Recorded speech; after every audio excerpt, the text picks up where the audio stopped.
Assalamualaikum warahmatullahi wabarakatuh. Perkenalkan kami dari kelompok 11 yang akan mempresentasikan mengenai perkembangan kota dalam ruang lingkup regional.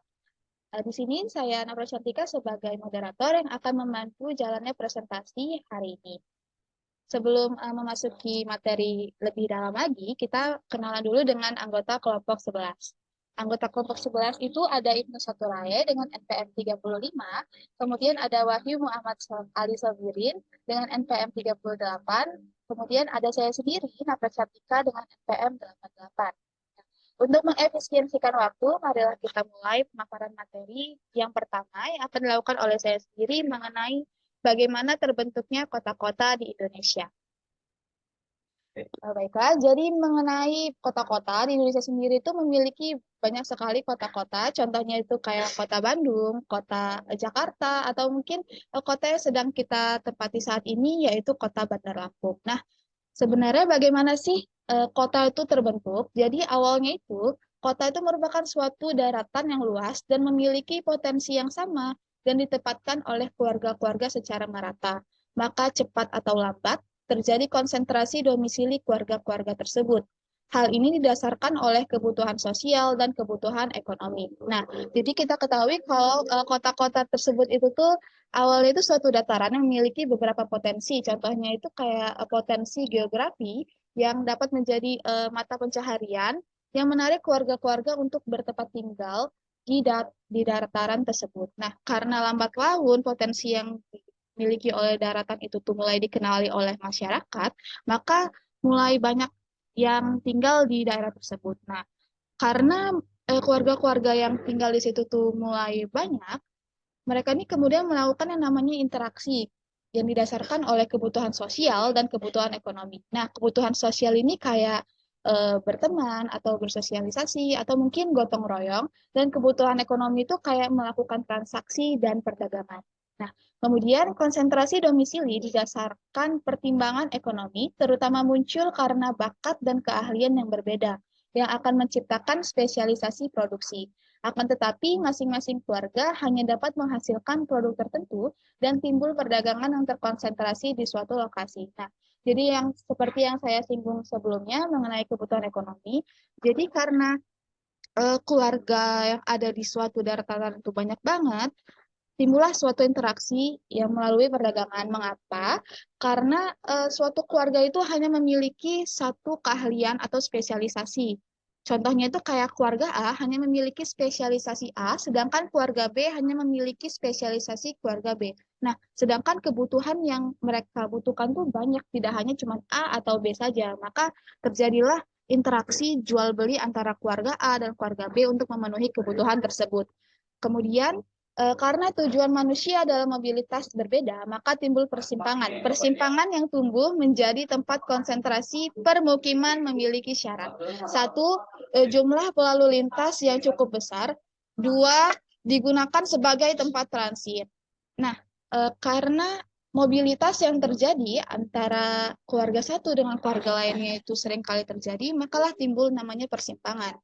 Jadi persimpangan ini muncul karena mobilitas yang dilakukan oleh masyarakat ini nih sering kali terjadi, dan mobilitas ini kan lazimnya masyarakat itu melakukan atau memilih jalur yang sudah sering banget dilalui oleh masyarakat lainnya. Tujuannya karena untuk menghindari yang namanya ketidakpastian di jalan atau keterlambatan dan tidak menghasilkan efisiensi waktu bagi mereka. Nah, persimpangan yang memiliki potensi untuk permukiman itu tuh memiliki syarat. Yang pertama, jumlah lalu lintas yang cukup besar. Mengapa? Jika persimpangan tersebut dilalu lintasi oleh banyak sekali lalu lintas, maka penduduk yang ada di situ tuh ini memerlukan yang namanya tempat transit seperti restroom, perhotelan, atau yang lainnya. Kemudian, apa yang didefinisikan dengan kota?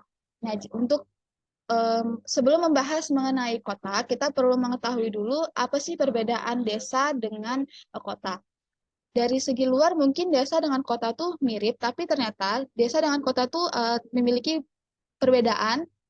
Yang pertama itu dari segi fungsi wilayah, yang kedua kebijakan pembangunan, dan yang ketiga kegiatan basis. Nah, jadi di desa ini memiliki intensitas penduduk yang lebih sedikit daripada di kota. Nah, karena intensitas yang lebih sedikit ini, maka fungsi wilayah dari desa itu tuh lebih mengedepankan memenuhi kebutuhan di desanya itu sendiri, sedangkan di kota itu memenuhi kebutuhan di kotanya dan di kota lainnya.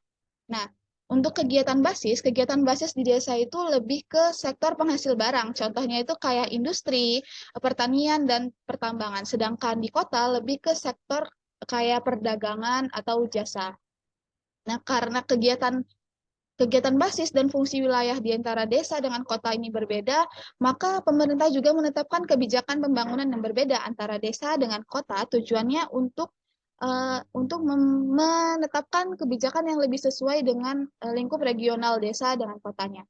Nah, kota itu dapat didefinisikan sebagai kota apabila memenuhi kriteria yang disebutkan oleh BPS. Yang pertama itu adalah kepadatan penduduk per kilometer kuadrat. Yang kedua itu presentase rumah tangga yang mata pencaharian utamanya itu pertanian atau non-pertanian. Yang ketiga, presentase rumah tangga yang memiliki telepon, presentase rumah tangga yang menjadi pelanggan listrik, dan fasilitas yang ada di desa dan kelurahan.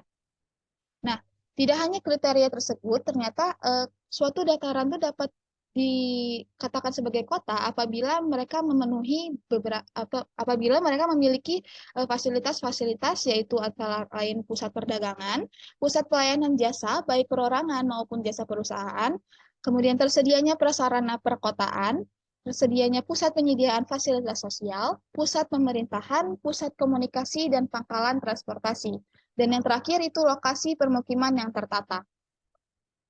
Kemudian saya akan membahas mengenai keuntungan berlokasi pada tempat konsentrasi. Jadi keuntungan berlokasi itu ada dua. Yang pertama itu economic of scale dan economic of localization. Economic of scale ini adalah keuntungan karena dapat berproduksi berdasarkan spesialisasi sehingga produksi lebih besar dan biaya per unitnya. Dasar dari economic of scale adalah faktor-faktor produksi yang tidak dapat dibagi atau indivisibility.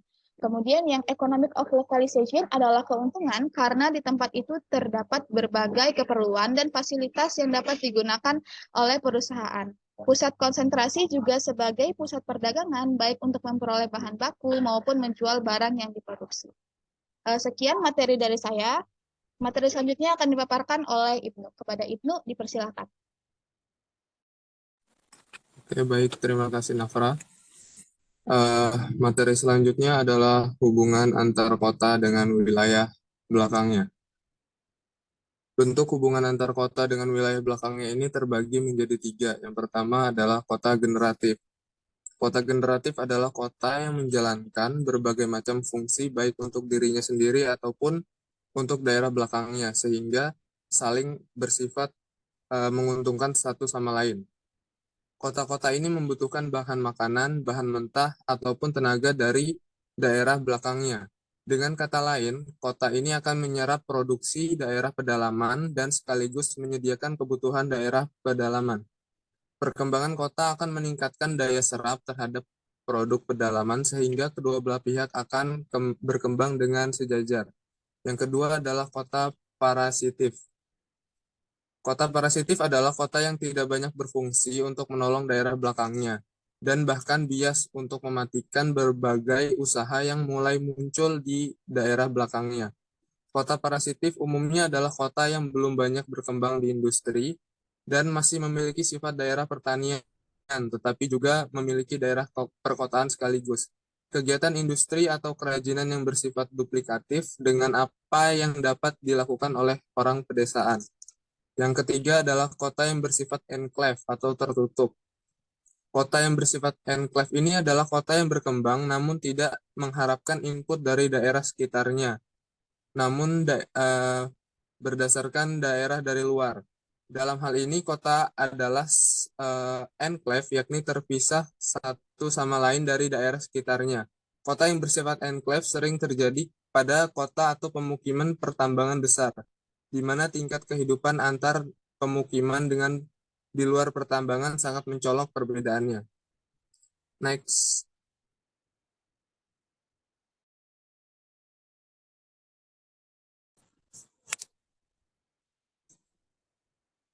Selanjutnya ada pusat pertumbuhan. Secara fungsional, pusat pertumbuhan adalah di mana lokasi industri berada karena sifatnya yang memiliki unsur kedinamisan, sehingga mampu menstimulus kehidupan ekonomi dari daerah sekitarnya.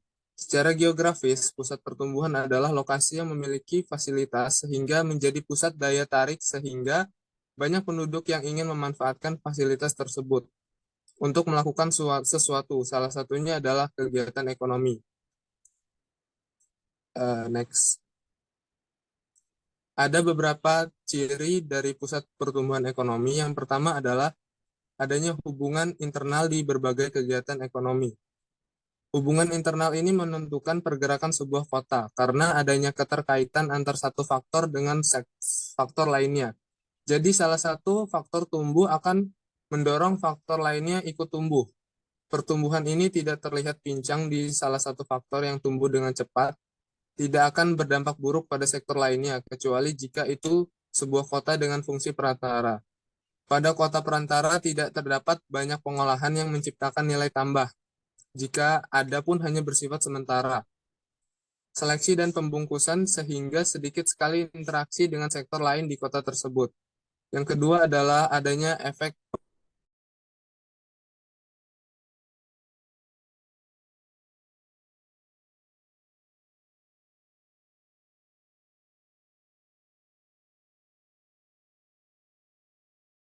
yang akan terjadi beberapa kali putaran pertumbuhan sehingga total kenaikan produksi bisa beberapa kali lipat dibandingkan dengan kenaikan permintaan dari luar sektor tersebut. Efek ini sangat berperan untuk membuat kota mampu memicu pertumbuhan wilayah belakangnya karena berbagai sektor di kota akan meningkat tajam, maka kebutuhan kota akan barang input yang dipasok dari wilayah belakangnya pun akan ikut meningkat. Yang ketiga, karena adanya konsentrasi geografis. Konsentrasi geografis selain menciptakan efisiensi di antara sektor, juga meningkatkan daya tarik dari kota tersebut. Karena kota tersebut mampu membuat produk beragam, jadi orang datang ke kota bisa mendapatkan berbagai kebutuhan sekaligus, sehingga mampu menghemat waktu, tenaga, dan biaya.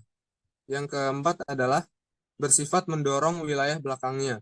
Kota membutuhkan input dari wilayah belakangnya dan menyediakan berbagai kebutuhan wilayah belakangnya, sehingga terdapat hubungan sebab akibat dari kota dan wilayah belakangnya. Sehingga ini akan mendorong wilayah belakang juga ikut berkembang.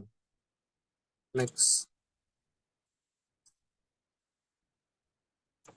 Selanjutnya adalah hierarki perkotaan. Hierarki perkotaan sangat erat dengan hierarki fasilitas kepentingan umum. Ini dapat membantu banyak orang untuk menentukan fasilitas apa yang harus ada dan perlu dibangun pada suatu perkotaan.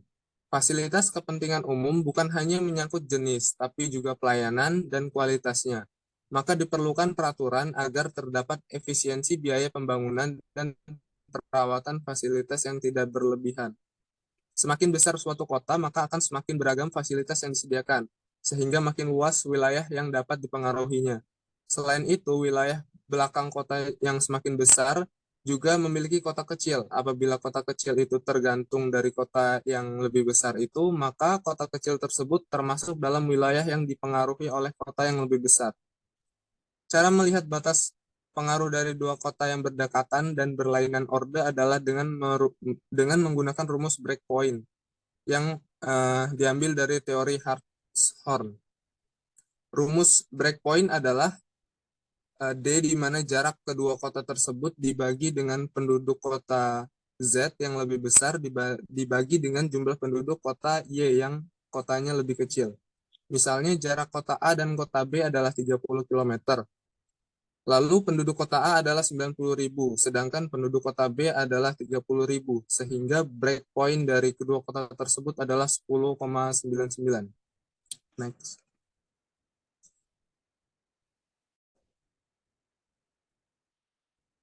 Selain itu, ada berbagai metode untuk menetapkan orde pada perkotaan.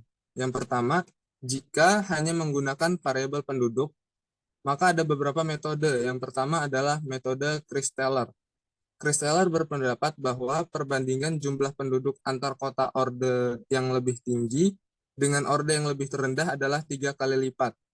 Jika orde 1 penduduknya 3 kali lipat dibandingkan penduduk kota orde 2, maka penduduk kota orde 2 memiliki jumlah penduduk hanya sepertiga dari jumlah penduduk kota orde 1. Next. Selanjutnya adalah metode rank size rule.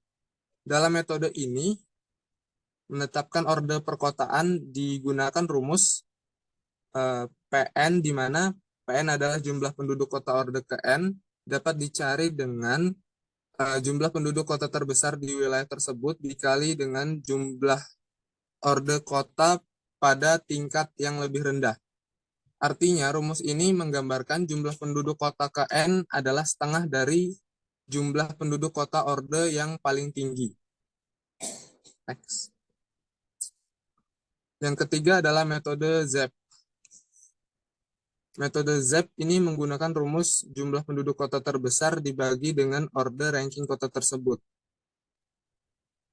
Q adalah sebuah pangkat. Jadi, misalnya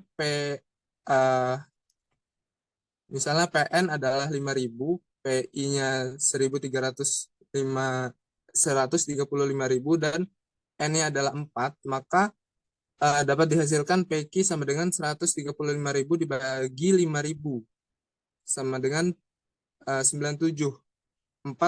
27, sorry.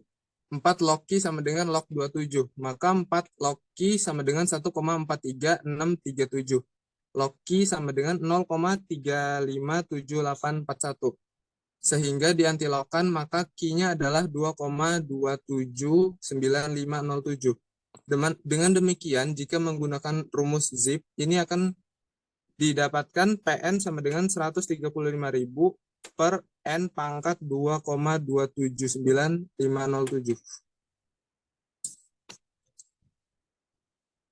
Lalu yang dari 3 metode yang digunakan tersebut, maka metode yang paling akurat adalah hasil pengamatan empiris di lapangan, yaitu perbandingan jumlah penduduk kota yang lebih besar dibagi dengan jumlah penduduk dengan kota yang lebih kecil atau lokasi terdekatnya. Lalu yang kedua adalah perbandingan persentase hubungan keluar. Hubungan keluar ini yang dimaksud adalah hubungan dengan wilayah belakangnya atau hubungan kota orde yang sama atau orde yang lebih tinggi. Hubungan itu seperti membeli bahan baku atau menyediakan kebutuhan wilayah belakang, termasuk pemanfaatan berbagai fasilitas yang ada di kota oleh masyarakat dari belakang dan arus tenaga kerja. Secara teoritis, jumlah trip keluar dari kota yang sama dengan jumlah trip masuk dari setiap trip pergi akan diikuti dengan trip pulang. Misalnya, kota A dan kota B, total trip keluar dari kota A adalah 10.000 dan yang ke kota B adalah 1.000 trip. Sedangkan total trip keluar dari kota B adalah 3.000 dan yang keluar dari kota A adalah 1.000 trip. Dengan demikian, persentase trip keluar dari kota A ke kota B adalah 10%, sedangkan dari kota B ke kota A adalah 33%.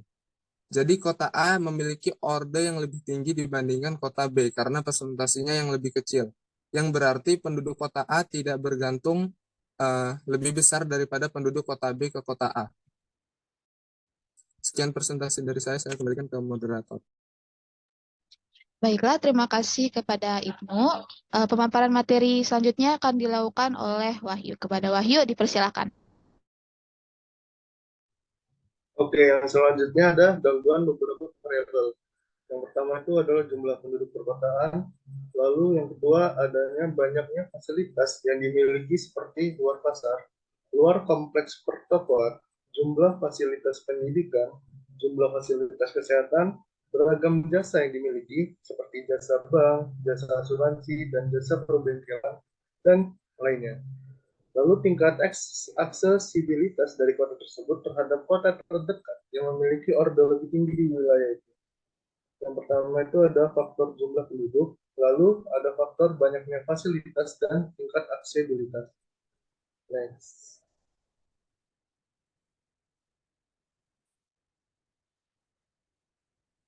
Selanjutnya adalah permasalahan dalam menetapkan orde perkotaan.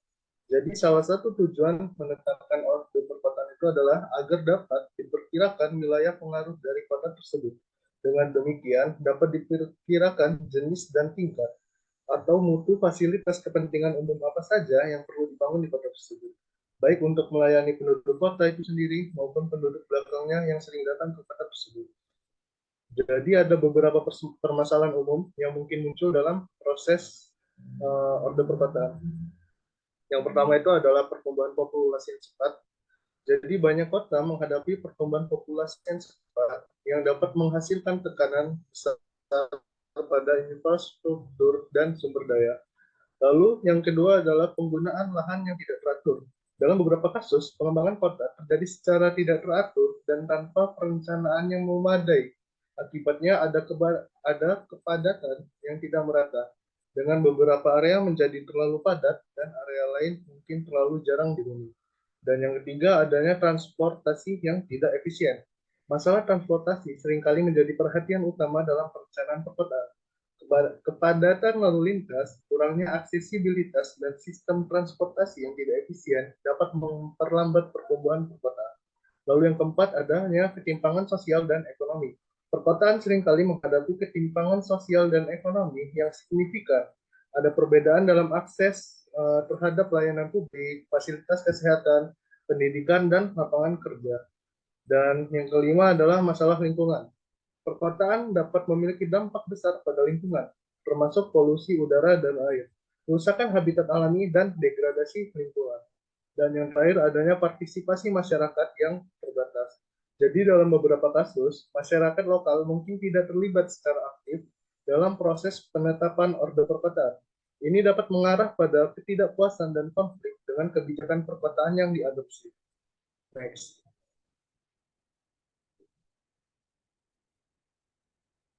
Jadi ada manfaat orde atau ranking perkotaan. Yang pertama itu ranking perkotaan adalah sekaligus penyusun struktur ruang di wilayah tersebut. Lalu, orde perkotaan bersama-sama dengan unsur pembentuk struktur ruang lainnya dapat digunakan meramalkan bagian wilayah mana yang akan cepat berkembang. Lalu ada mudah memonitor apakah terjadi perubahan bentuk hubungan antara kota orde tinggi dengan orde rendah, dan sebagai bahan masukan untuk perencanaan kota dan perencanaan pembangunan. Lalu ada beberapa manfaat utama juga dari orde ranking perkotaan ini. Yang pertama itu adalah pengambilan keputusan yang lebih baik. Orde ranking perkotaan memberikan kerangka kerja yang jelas dan objektif untuk mengevaluasi membandingkan perkotaan.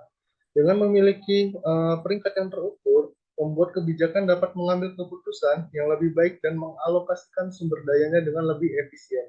Mereka dapat memprioritaskan proyek dan program yang paling penting untuk meningkatkan kualitas hidup warga kota. Yang selanjutnya adalah mengidentifikasi kekuatan dan kelemahan. Orde ranking perkotaan memungkinkan identifikasi kekuatan dan kelemahan setiap kota dengan menganalisis parameter yang berbeda seperti infrastruktur, ekonomi, lingkungan, pendidikan, dan kualitas hidup. Peringkat perkotaan membantu menggunakan aspek-aspek yang perlu ditingkatkan dan potensi yang dapat dioptimalkan. Hal ini membantu pembuat kebijakan dalam merancang strategi dan langkah-langkah yang sesuai untuk mengatasi masalah yang ada. Lalu selanjutnya adalah meningkatkan transparansi dan akuntabilitas. Orde ranking perkotaan memberikan transparansi dalam pemeringkatan dan perbandingan kinerja kota.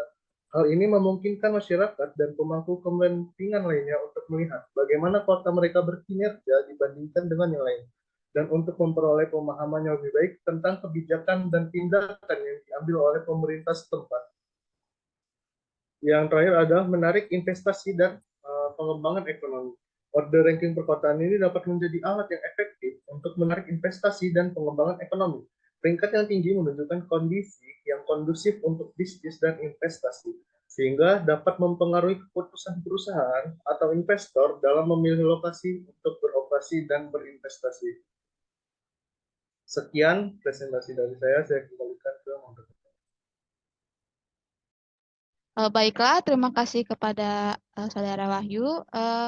Untuk presentasi hari ini cukup sekian yang dapat kami sampaikan.